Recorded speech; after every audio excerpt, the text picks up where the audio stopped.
Liverpool have just come off the back of a painful defeat of 5-2 to Real Madrid in the first leg of the Champions League. Here are the player ratings of what I made of the players, for the game. And, if you did enjoy and you're feeling pain like me, if you're a Liverpool fan, leave a like and subscribe. So, kicking it off in net, we've got Alisson, who, made a massive mistake, which was really, really upsetting to see. He also conceded 5 goals. One of them was purely his fault. One of them wasn't really his fault. The rest were just, very good goals / good chances. Well played by Real Madrid. I've given him a match rating of 4 because I don't think he played that well. We were 2-1 up, and he is the reason that they got level in the game, and that changed all the tides. I mean, it changed a bit at 1, but when it went to 2-2, it changed massively, and that was down to Alisson. So yeah, match rating of 4 for Alisson. Not a good performance from him today. Trent Alexander-Arnold got run ragged by the entire Real Madrid team whenever they came up against him, really. Especially Vinny Jr., who is a very tough opponent to mark, don't get me wrong. I understand that. Vinny is probably one of the best ringers in world football right now. And that first goal he scored was absolutely insane. So I give him Trent a rating of 3 because I think he did some good things at times in the match. Little glimmers of something, but realistically it was not a good performance, and it was really, really depressing to see. I said before the game, do not play Joe Gomez, he isn't good enough. And, well, I was proven right, because he played terribly. I'm giving a 1, and that's being generous. He was awful, all over the shop. The reason they scored, I could blame him for most goals, probably.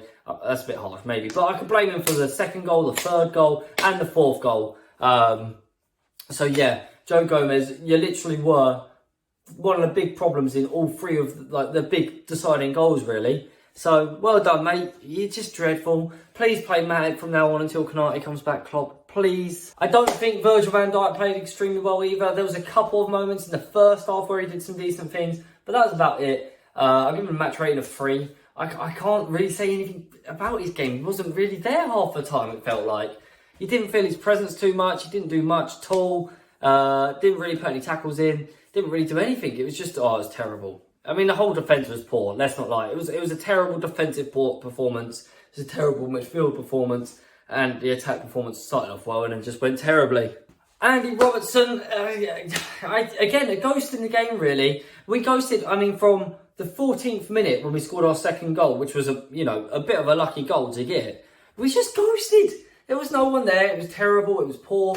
It wasn't what we wanted to see. I've given Andy Robertson a 4 because of that ghosting performance. There's a couple of times he did a couple of okay things. He wasn't as bad defensively as the rest of the defenders, in my opinion, but still wasn't exactly that impressive. So yeah. Fabinho managed to turn to his former self from a couple of weeks ago, before he had a couple of decent runs of performances where he didn't do too bad. He was just all over the place, never really did anything right, and it showed. We lost our anchor again in the midfield and the team fell apart. I think, yes, we do need a new midfielder like Bellingham, which probably won't happen at this rate unless we can pull our finger out and do well. But we also need another anchor. We need a new anchor. Fabinho is not it, and he cannot be it. Jordan Henderson has been one of the positive outlets in the last few weeks, but I do just think he sort of faded away again in this game and wasn't really there. Realistically, we were against the best midfield in the world. I will say that now. Real Madrid probably have the best midfield in the world, and it showed because our midfield isn't the best. It's a midfield that struggled all season, had a little recovery, and then came to this game today and got absolutely pieced apart. And Jordan Henderson obviously was part of that midfield. And again, I'm just going to give him a 4 because it started off okay and then just went to... Stefan Bajcetic, I was really hoping that he'd have a good game and show the world what he could do. It just didn't happen, I'm afraid. There was some moments where he'd done some good things, but then there was also a lot of moments where he did a lot of bad things, where he was trying to do too much or thinking and overthinking. He was a big cause of their second goal. He done really well. He won the ball in the middle. And then he just tried to turn into 3 different players when all he had to do was play a simple pass backwards to someone like Van Dijk. It's a shame to see that he played bad. I really hope he doesn't score him too much. He bounced back from when he didn't have the best game against City on his debut for us, just after the World Cup. So, hopefully we can see him bounce back and not be too affected by it. But unfortunately, it was not the best performance from Stefan Bajcetic 4. I think in the first half, the entire attack was pretty decent. We had some good moments. We scored 2 goals. In the second half, we completely ghosted.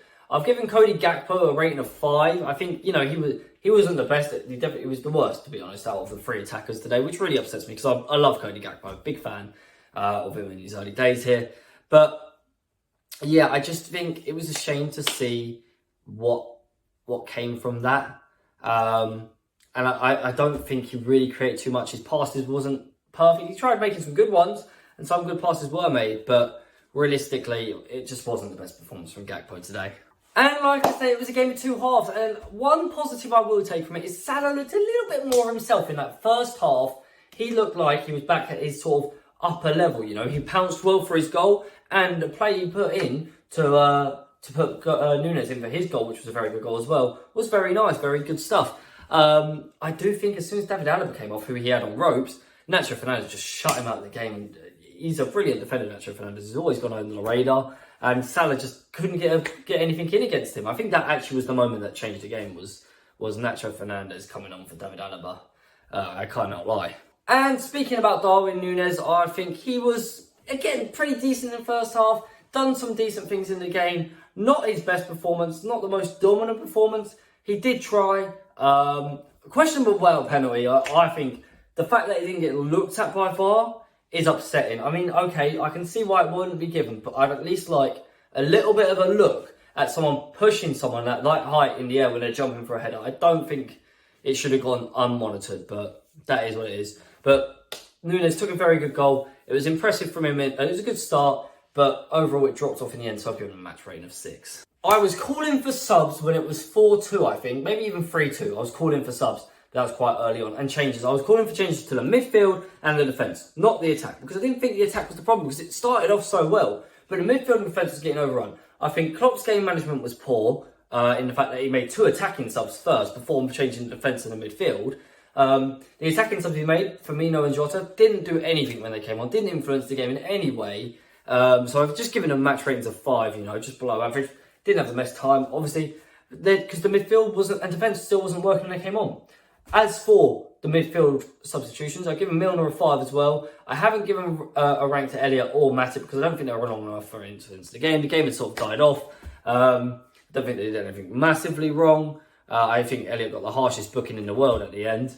But yeah, that's what I give for the subs. You know, 5s are across the board apart from the 2 that I'm not ranking.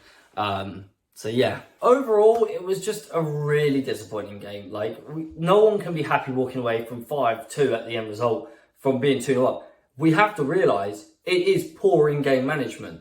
I love Klopp, and I love it. I'm Klopp in all the way, but he's got it wrong against Real Madrid every time. They're his team that he just can't seem to beat. You know, 2-0 up, brilliant start, and then we threw it away. Simple as, you know, a couple of mistakes here and there, a bit of Joe Gomez just being terrible. Why he was starting in the first place, I don't know. But yeah, it is what it is. But anyway, guys, that is going to do it. If you have liked this, it's been painful. I've been in pain speaking through it. It's hard to have a great energy about myself when we've just been absolutely demolished. But hopefully you have enjoyed. And if you have, please do leave a like I said. Subscribe if you're new. And hopefully until next time we get some better results. Peace.